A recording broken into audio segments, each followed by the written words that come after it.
बिस्मिल्लाहिर्रहमानिर्रहीम। अस्सलामुअलैकुम स्टूडेंट्स हम BSN थर्ड सेमेस्टर की सब्जेक्ट एडल्ट हेल्थ नर्सिंग पढ़ रहे हैं। एडल्ट हेल्थ नर्सिंग में हमने फ़ीमेल रिप्रोडक्टिव डिसऑर्डर से स्टार्ट किए थे। हमने 5 डिजीज़ कंप्लीट कर लिए और डिज़ीज़ नंबर 6 का हमने पार्ट 1 जो है वो कंप्लीट कर लिया था। इस वीडियो लेक्चर में हम इसका जो पार्ट 2 रह गया था, पिछले वीडियो लेक्चर से पूरा नहीं हुआ था, वो कंप्लीट करेंगे। तो स्टूडेंट्स, वीडियो लेक्चर को स्टार्ट करने से पहले आप लोगों से रिक्वेस्ट है कि इस वीडियो को लाइक ज़रूर करें, चैनल को सब्सक्राइब करें और बेल आइकन को प्रेस करें ताकि नेक्स्ट वीडियो लेक्चर की नोटिफिकेशन आप लोगों को जल्द से जल्द मिल सके। तो स्टूडेंट्स, हमने पिछले वीडियो लेक्चर में इटियोलॉजी तक पढ़ लिया था। अब इसकी इटियोलॉजी पढ़ेंगे कि पेल्विक इन्फ्लेमेटरी डिजीज़ की इटियोलॉजी क्या होती है, यानी इनकी काजेज़ क्या होती है। तो pelvic inflammatory disease PID is caused bye an infection developing in female reproductive system. ये तो हमें पता चल गया कि इन्फेक्शन की वजह से होती है। जब भी फीमेल रिप्रोडक्टिव सिस्टम में कोई इन्फेक्शन हो जाती है तो उसके रिज़ल्ट में वहाँ पे इन्फ्लेमेशन हो जाती है, जिसको हम पेल्विक इन्फ्लेमेटरी डिजीज़ कहते हैं।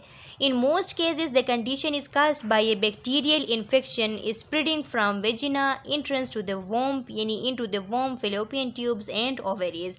बस टाइम मोस्ट केसेस जो है उसमें इस तरह होता है कि बैक्टीरियल इन्फेक्शन की वजह से ये कंडीशन होती है, जो कि वो बैक्टीरियल इन्फेक्शन जो कि स्प्रेड हो जाती है विजिना से वो वोम्ब तक, यानी वोम्ब यूट्रस को कहते हैं, यूट्रस का एक दूसरा नाम वोम्ब है, वोम्ब तक चली जाती है, फिलोपियन ट्यूब्स तक पहुंच जाती है और ओवरीज में भी स्प्रेड हो जाती है। तो इसकी वजह से पेल्विक इन्फ्लेमेटरी डिजीज़ अराइज होती है।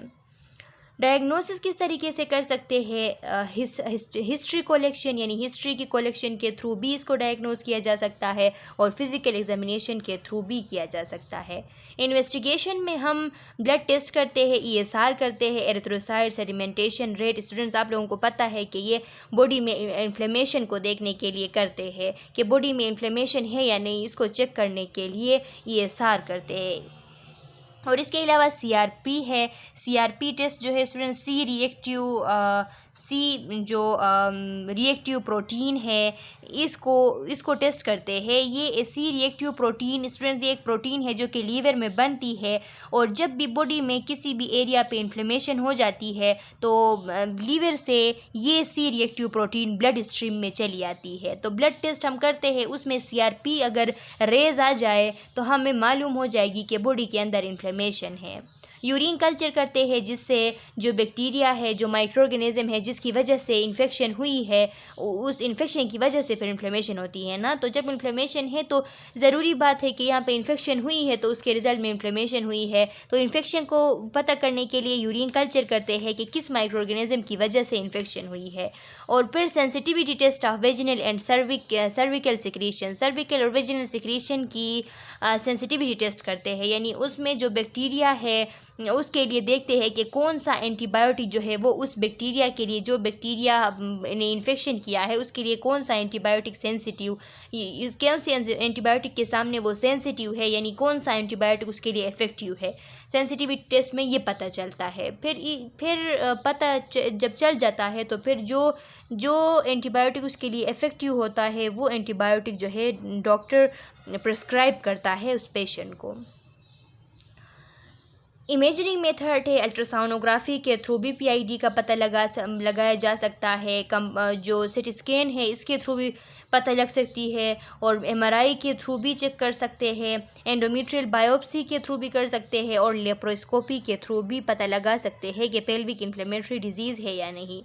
प्रिवेंशन किस तरीके से की जाती है स्टूडेंट्स? तो लिखा है प्रिवेंशन यानी screening to reduce the incidence of PID, screen and test of chlamydia and well chlamydia screening is important, यानी टेस्ट करके जो इन्फेक्शन होते हैं इनके लिए, जैसा कि क्लेमाइडिया के लिए टेस्ट करते हैं, यानी एनवेल हर ईयर में क्लेमाइडिया के लिए टेस्ट करते हैं। तो ये जो है एक प्रिवेंशन एक मेयर है कि इस डिजीज़ से जो क्लेमाइडिया का इन्फेक्शन है वो प्रिवेंट होगा। क्लेमाइडिया का इन्फेक्शन नहीं होगा तो रिजल्ट में इन्फ्लेमेशन भी नहीं होगी। और sexually active women's 25 and under, और वो वुमेन करते हैं, यानी ये जो एनवेल क्लेमाइडिया टेस्ट जो है वो इम्पोर्टेंट उन वुमेन के लिए होता है जो कि सेक्सुअली एक्टिव वुमेन होते हैं, यानी अंडर 25 ईयर्स होते हैं। और सेक्सुअली एक्टिव वुमेन जो होते हैं, जो कि ग्रेटर देन 25 ईयर्स होते हैं और जो हाई रिस्क पे होते हैं, तो उनके लिए भी ये इम्पोर्टेंट है। जो प्रेग्नेंट वुमेन है फर्स्ट ट्राइमेस्टर में, उनके लिए भी ये इम्पोर्टेंट है कि वो एनुअल क्लेमाइडिया टेस्ट करवाएं।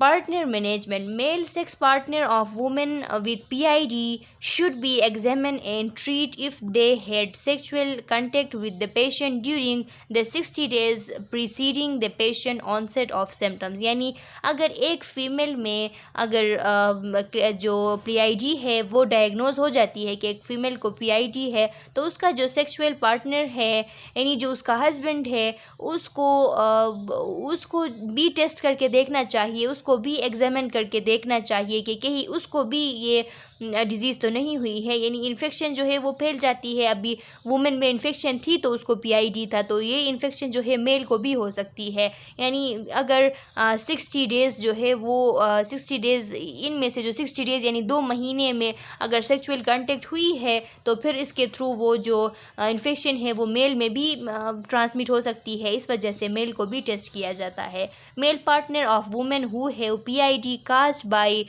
Chlamydia, trachomatis and neisseria gonorrhoea are often asymptomatic. और जो मेल पार्टनर होते हैं उन वुमेन के जिनको PID होता है क्लेमाइडिया की वजह से या गोनोरिया की वजह से, नेज़ेरिया गोनोरिया की वजह से, तो वो एसिम्प्टोमेटिक होते हैं, उनमें कोई सिम्टम्स शो नहीं होती, इसलिए उनको एग्जामिन करना बहुत ही ज़रूरी होता है। कॉम्प्लिकेशंस क्या है स्टूडेंट्स इस डिज़ीज़ के? Pelvic inflammatory disease can some time lead to serious and long term problems, particularly if it is not treated with antibiotic quickly. अगर पेल्विक इन्फ्लेमेटरी डिजीज़ जो है इनको ट्रीट न किया जाए तो ये सीरियस प्रॉब्लम काज कर सकती है। वो प्रॉब्लम्स क्या है? रिकरेंट PID, बार बार PID हो सकती है। रप्चर्ड एप्सिस, यहाँ पे जो एप्सिस बन जाते हैं फिर उनकी रप्चर होती है, जब रप्चर होती है तो इन्फेक्शन पूरी तरफ से फैल जाती है। क्रॉनिक पेन होता है, एक्टोपिक प्रेगनेंसी काज कर सकती है, इनफर्टिलिटी काज कर सकती है, और पेरी हेपेटिक एडहीशंस जिसे फिट्स हग कोर्टिस सिंड्रोम कहा जाता है। स्टूडेंट्स, ये जो फिट्स हग कोर्टिस सिंड्रोम है इसे पेरी हेपेटाइटिस भी कहा जाता है। ये एक क्रोनिक मैनिफेस्टेशन होता है पेल्विक इन्फ्लेमेटरी डिजीज़ का। यानी क्रोनिकली किसी पेशेंट में अगर पेल्विक इन्फ्लेमेटरी डिजीज़ है तो उसका जो लीवर कैप्सूल होता है वो इन्फ्लेम्ड हो जाता है। उसमें जो हेपेटोसाइट है, लीवर के जो अंदरूनी सेल्स है वो इफ़ेक्ट नहीं होते, लेकिन बाहर का जो कैप्सूल होता है वो इन्फ्लेम्ड होता है, और इस वजह से जो राइट अपर क्वाड्रेंट है उसमें पेन होती है। तो ये एक कॉम्प्लिकेशन है इसकी।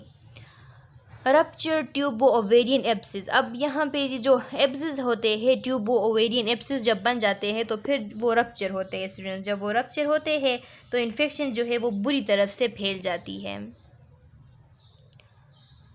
ये पेरी हेपेटिक एडहीशंस जो है वो दिखाए गए हैं कि लीवर के ऊपर जो है एडहीशंस हो गए हैं इस इन्फ्लेमेशन की वजह से, यानी इन्फ्लेमेशन के साथ एडहीशन भी होता है।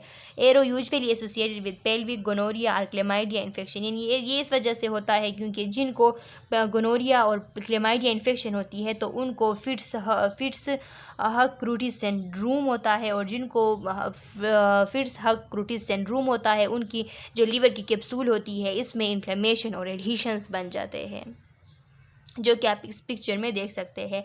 But most people with PID who complete their course of antibiotic have no long term problems. लेकिन बहुत से ऐसे पेशेंट जिनको PID हो, उन्होंने अपना जो कोर्स ऑफ एंटीबायोटिक्स है वो कंप्लीट कर लिया है तो उनको लॉन्ग टर्म प्रॉब्लम नहीं होती, वो बच जाते हैं इनसे। मेडिकल मैनेजमेंट क्या है? An inflammatory process that result from other pelvic disease may result from gonorrhoea, chlamydia, ovarian cyst disease और पोस्टपार्टम इन्फेक्शन। यानी वो इन्फ्लेमेटरी प्रोसेस जो है जो कि पेल्विक डिजीज़ की वजह से हो, अदर पेल्विक डिजीज़ की वजह से, जिनमें गोनोरिया है, क्लेमाइडिया है, ओवेरियन सिस्ट है, ओवेरियन सिस्टिक डिजीज़ है या पोस्टपार्टम इन्फेक्शन है, इनकी वजह से अगर कोई इन्फ्लेमेटरी प्रोसेस जो है वो हुई है तो treatment for PID most of an include, यानी इनके लिए ट्रीटमेंट ऑफ, अगर इन इन्फेक्शन की वजह से PID हुई है तो उसके लिए ट्रीटमेंट ऑप्शन एंटीबायोटिक्स होते हैं। Your doctor will prescribe a combination of antibiotic to start immediately. Doctor जो है प्रिस्क्राइब कर सकते हैं कि combination of antibiotics immediately use करने के लिए प्रिस्क्राइब कर सकते हैं। Current recommendations: the Center for Disease Control and Prevention recommend oral doxycycline 100 mg twice daily for 14 days, along with second or third generation cephalosporin administered parenterally for mild PID in ambulatory patient. अभी जो current recommendation है उनमें से जो centre for disease control and prevention है, CDC वाले जो है, उन्होंने रिकमेंड किया है ओरल डॉक्सीसाइक्लिन, जो कि एक एंटीबायोटिक है, 100 mg दिन में 2 दफ़ा लेना है 14 दिन के लिए। इसके साथ साथ सेकेंड या थर्ड जनरेशन सिफोलोस्पोरिन्स जो है उनमें से कोई सिफोलोस्पोरिन ड्रग एडमिनिस्टर करना है पेरेंटरली, यानी इंजेक्शन के थ्रू। किसके लिए? अगर एक एम्बुलेटरी पेशेंट है, यानी एम्बुलेटरी यानी एक चलने फिरने वाला पेशेंट है जो कि बेड रिडन ना हो और उसको माइल्ड PID हो, तो उसके लिए CDC वालों ने ये रिकमेंडेशन की है। Metronidazole can be added at the providers direction. अगर प्रोवाइडर्स ने डायरेक्ट किया, अगर बताया, तो मेट्रोनिडाज़ोल जो है वो भी ऐड किया जा सकता है इनके साथ। While parenterally cefoxitin or cefotitin plus doxycycline and clindamycin plus gentamicin are given in combination। या अब जब पेरेंटरली एडमिनिस्टर कर रहे हो तो सिफोजिटिन या सिफोटिटन, इसके साथ साथ डॉक्सीसाइक्लिन या फिर क्लेंडामाइसिन के साथ जेंटामाइसिन जो है वो कम्बिनेशन में यूज़ किए जाते हैं। ये सब एंटीबायोटिक्स हैं। सर्जिकल मैनेजमेंट इसकी क्या होती है? सर्जिकल ट्रीटमेंट इन्वॉल्व यूनिलेटरल सेल्पिंगोओफरेक्टोमी और हाइस्टेरेक्टोमी एंड बाइलेटरल सेल्पिंगोओफरेक्टोमी। स्टूडेंट्स, मतलब ये कि सर्जिकल मैनेजमेंट इसकी ये होती है, या यूनिलेटरल एक ही साइड से एक फिलोपियन ट्यूब को, एक ओवरी को और एक जो यूट्रस है उसके एक पार्ट को निकाला जाए, रिमूव किया जाए, तो इसे यूनिलेटरल सेल्पिंगोओफरेक्टोमी कहा जाता है। या बाइलेटरल जो सेल्पिंगोओफरेक्टोमी है इसको हाइस्टेरेक्टोमी भी कहा जाता है, कि यानी बिल्कुल जो है यूट्रस को पूरा रिमूव किया जाए along with other tissues। Ideally the operation is performed after the acute infection and inflammation has resolved। ये जो सर्जरी है ये तब परफॉर्म की जाती है जब वो एक्यूट इन्फ्लेमेशन और इन्फेक्शन जो है वो जब रिजोल्व हो, वो जब ठीक हो जाए, तो फिर ये सर्जरी की जाती है। इन पेशेंट विद रिकरेंट PID, उन पेशेंट में की जाती है जिनको बार बार PID होता है। डेंस पेल्विक एडहेशन में रेंडर सर्जरी डिफ़िकल्ट, यानी उन पेशेंट में जिनको रिकरेंट PID होता है तो उनमें डेंस पेल्विक एडहेशंस हो सकते हैं, जो यानी वो मोटे मोटे एडहेशंस बने होते हैं, उनकी वजह से सर्जरी जो है वो डिफ़िकल्ट हो सकती है। Hysterectomy, the uterus is surgically removed with और विदाउट अदर ऑर्गन और tissue. Hysterectomy surgical removal of uterus को कहा जाता है, जिसमें या तो अदर टिश्यूज़ के साथ निकाला जाता है या तो सिर्फ यूट्रस को निकाला जाता है। इट मे बी टोटल और रेडिकल हाइस्टेरेक्टोमी, यानी इसको टोटल या रेडिकल हाइस्टेरेक्टोमी कहा जाता है। Total hysterectomy, in total hysterectomy the uterus and cervix are removed. Total hysterectomy में यूट्रस और सर्विक्स दोनों को रिमूव किया जाता है। इन टोटल हाइस्टेरेक्टोमी विथ सेल्पिंगोओफरेक्टोमी, और कभी कभार इसमें टोटल हाइस्टेरेक्टोमी में यूट्रस और सर्विक्स के साथ साथ जो सेल्पिंगोओफरेक्टोमी भी किया जाता है, यानी फिलोपियन ट्यूब्स और जो ओवरीज है उनको भी रिमूव किया जाता है। Unilateral salpingooophorectomy, a unilateral salpingooophorectomy is a surgical removal of uterus, one ovary and one fallopian tube, यानी यूट्रस को और साथ में एक ओवरी एक फिलोपियन ट्यूब को अगर काटा जाए तो इसको यूनिलेटरल इसके लिए लफ्ज़ यूज़ होती है। Both are which are located on the same side of the body, जो कि एक ही साइड पे लोकेटेड हो and share a common blood supply, और उनके लिए एक ही ब्लड सप्लाई जो है वो जा रही हो, तो उनको एक साइड से यूनिलेटरली रिमूव किया जा सकता है। Bilateral selfingo-oophorectomy. A bilateral selfingo-oophorectomy, both the ovaries along with the fallopian tube and uterus are surgically removed, यानी both ovaries को और साथ साथ में fallopian tubes को भी uterus के साथ surgically remove किया जाता है। Radical oophorectomy जिसे कहा जाता है। In radical oophorectomy या radical oophorectomy जब दोनों जो ovaries है उनको दोनों को निकाला जाता है तो इसको radical oophorectomy कहा जाता है। और radical hysterectomy में the uterus, cervix, both ovaries, both fallopian tube and nearby tissues are removed. जो रेडिकल हाइस्टेरेक्टोमी है इसमें यूट्रस को, सर्विक्स को, दोनों ओवेरीज को, दोनों फिलोपियन ट्यूब्स को और नियर बाई जितने भी टिश्यूज़ है उन सब को रिमूव किया जाता है। This procedure are done using a low transverse incision or a vertical incision. इनके इस प्रोसीजर के लिए या तो ट्रांसवर्सली कट लगाया जाता है या तो वर्टिकली कट लगाया जाता है लोअर एब्डोमेन में। Nursing interventions. Pelvic inflammatory disease के लिए नर्सिंग इंटरवेंशंस क्या हो सकती है कि nursing consideration facilitate vaginal drainage, Simi sitting position, यानी जो वेजिनल ड्रेनेज है उसको फैसिलिटेट किया जा सके नर्सिंग इंटरवेंशंस के थ्रू। तो इसके लिए हम पेशेंट को जो सिमी सिटिंग पोजीशन है उसको सिमी सिटिंग पोजीशन अपनाने के लिए कहेंगे। Ensure good genital hygiene, ensure करेंगे इस बात को कि गुड जेनिटल हाइजीन पेशेंट जो है वो फॉलो करे। और इसके अलावा हेल्थ एजुकेशन प्रोवाइड करेंगे, इन्फेक्शन कंट्रोल मेयर्स करेंगे, रेनफोर्स करेंगे पेशेंट को कि जो प्रोमिस्क्यूटी है, जो सेक्सुअली ट्रांसमिटेड डिजीज़ है उनको प्रिवेंट किया जाए। प्रोमिस्क्यूटी यानी प्रोमिस्क्यूज होने से बचे, यानी जो मल्टीपल जो सेक्सुअल पार्टनर यूज़ करते हैं उससे बचे। और इससे अगर बचा जाए तो फिर जो STDs है उससे भी बचा जा सकता है। Advice on healthy nutrition and effect of smoking on immune response. Healthy nutrition और इफ़ेक्ट ऑफ स्मोकिंग जो इम्यून सिस्टम पे होती है वो हम पेशेंट को बताते हैं ताकि वो ये इम्यून सिस्टम को स्ट्रॉन्ग करने के लिए कोई मेयर कर सके और इम्यून सिस्टम उसका स्ट्रॉन्ग हो।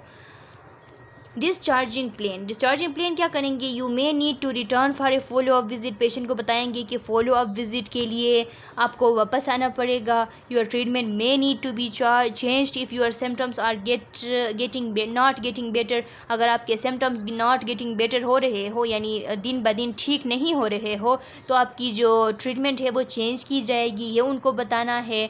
You may need more test if your symptoms do not go away or worsen after time. अगर आफ्टर टाइम आपके सिम्टम्स जो है वो वर्सन हो रहे हो या जो है आपके वो सिम्टम्स गो अवे नहीं हो रहे हो तो आपको मोर टेस्ट जो है वो करने होंगे, ये पेशेंट को बताएंगे। Write down your question so you remember to ask them during your visit. Patient को बताएंगे कि जो क्वेश्चन हो तो उनको लिखा करें ताकि जब विजिट के लिए आए तो आप वो क्वेश्चन ना भूलें जो क्वेश्चन आपको पूछनी थी। स्टूडेंट्स, तो ये कुछ रेफरेंस है जिनके थ्रू आप इस चैप्टर को, यानी इस डिज़ीज़ को जो पेल्विक इन्फ्लेमेटरी डिज़ीज़ है, इसको डिटेल से पढ़ सकते हैं। अगर आप इसको डिटेल से पढ़ना चाहते हैं तो इसके साथ ये डिज़ीज़ भी ख़त्म हो चुकी। नेक्स्ट वीडियो लेक्चर हमारा डिज़ीज़ नंबर 7 पे होगा और इसमें अगर आप लोगों का कोई क्वेश्चन है तो पूछ सकते हैं। वीडियो को लाइक करना ना भूलें। नेक्स्ट वीडियो लेक्चर तक अल्लाह हाफिज़।